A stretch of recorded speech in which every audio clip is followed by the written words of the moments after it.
আওয়ামী লীগ সভাপতি ও সাবেক প্রধানমন্ত্রী শেখ হাসিনাকে অবৈধভাবে দেশ ত্যাগে বাধ্য করায় ও তার বিরুদ্ধে মিথ্যা মামলা দায়েরের প্রতিবাদে বিক্ষোভ মিছিল করেছে টুঙ্গিপাড়া উপজেলা ছাত্রলীগের নেতাকর্মী ও সাধারণ শিক্ষার্থীরা।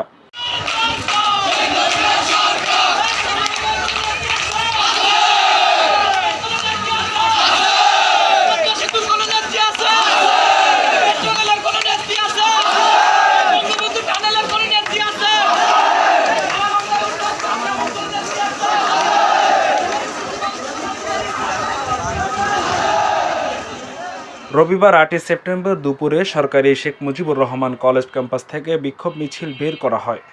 মিছিলটি কলেজ ক্যাম্পাস সহ বিভিন্ন সড়ক প্রদক্ষিণ করে পুনরায় কলেজ চত্বরে গিয়ে শেষ হয়।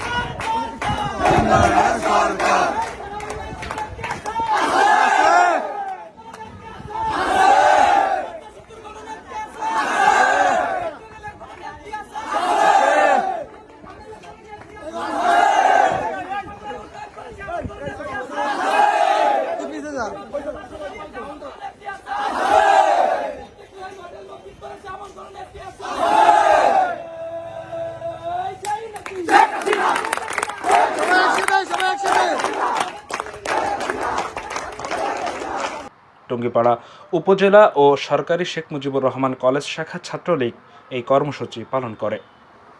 এ সময় শেখ হাসিনাকে দেশ ত্যাগে বাধ্য করার প্রতিবাদ জানিয়ে বক্তারা বলেন, শেখ হাসিনাকে দ্রুত দেশে ফিরে আনতে হবে এবং তার বিরুদ্ধে যত মিথ্যা মামলা হয়েছে অতি দ্রুত সেই মামলাগুলো প্রত্যাহার করতে হবে।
রিপোর্ট দর্শক।